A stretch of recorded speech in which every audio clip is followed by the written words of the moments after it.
দিবসের মধ্যে এই বিচার কার্য সম্পন্ন করতে হবে। উল্পানে তারা খালি বাংলাদেশ থেকে ভারতে পাঠানো যায়, ভারত থেকে দিল্লি ওই কুত্তা শেখ হাসিনারে বাংলাদেশে আনা যায় না। তাদের নাম বলে তারপর আপনাদের প্রকাশ করতে হবে, তারাই করতে হবে।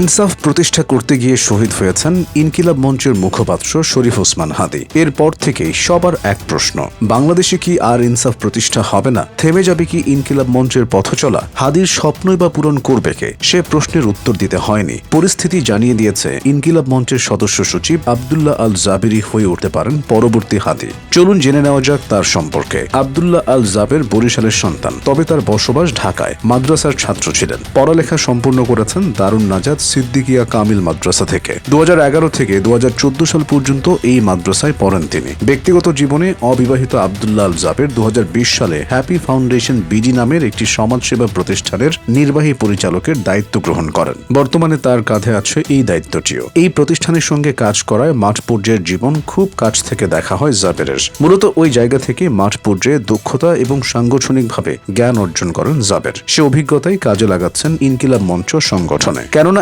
এতদিন নীরবে নিভৃতে আড়ালে থেকে কাজ করলেও এখনকার চিত্রটি ভিন্ন। শহীদ হাদীর অবর্তমানে তাকেই ইনকিলাব মঞ্চের কাণ্ডারি ভাবছেন অনেকে। এরই মধ্যে তিনিও জানান দিয়েছেন নিজের সক্ষমতার। হাদীর জানাজায় লাখো লাখো মানুষের সামনে বাঘের মতো গর্জে উঠেছিলেন।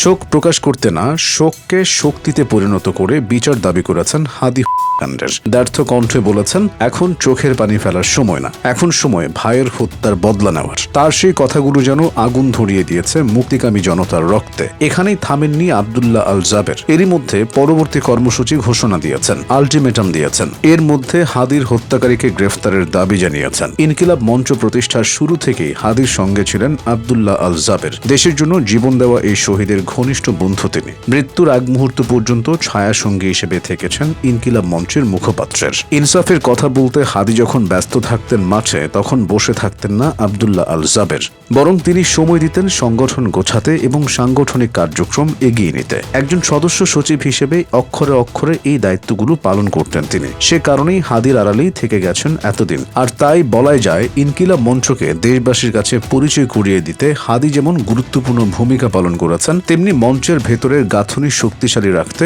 সদা জাগ্রত থেকেছেন জাবের। তাই এটা বলা যায় যে হাদী ছাড়া যেমন ইনকিলাব মঞ্চ অসম্পূর্ণ, তেমনি ইনকিলাব মঞ্চ পূর্ণতা পায় না জাবের ছাড়াও। কিন্তু আজ যেন সময়ের সাথে জাবেরকে একাই দুজনের দায়িত্ব পালনের। কেননা প্রিয় সহযোদ্ধার প্রয়াণে মাঠের ও সংগঠনের সব কাজ তার কাঁধে এসে পড়েছে। ওদিকে জাবেরও বসে নেই, এরই মধ্যে জনতার সামনে প্রমাণ করেছেন নিজেকে। হাদীর বিচার চেয়ে গর্জে ওঠার পাশাপাশি প্রতিবাদ কর্মসূচির মাধ্যমে প্রমাণ দিয়েছেন হাদী মরে নাই।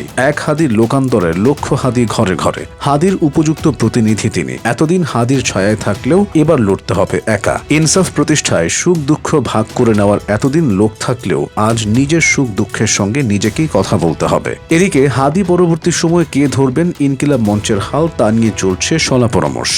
অনেকেই আশাবাদী জাবেরকে নিয়ে। তারা মনে করছেন হাদীর অসম্পূর্ণ কাজ এগিয়ে নিতে জাবেরই যোগ্য। কেননা তিনি দীর্ঘদিন হাদীর সঙ্গে চলেছেন। তিনি জানেন হাদীর স্বপ্ন কি ছিল, তিনি কি করতে চাইতেন। তাই তার মধ্যেই হাদীর ছায়াকে দেখতে পাচ্ছেন সবাই।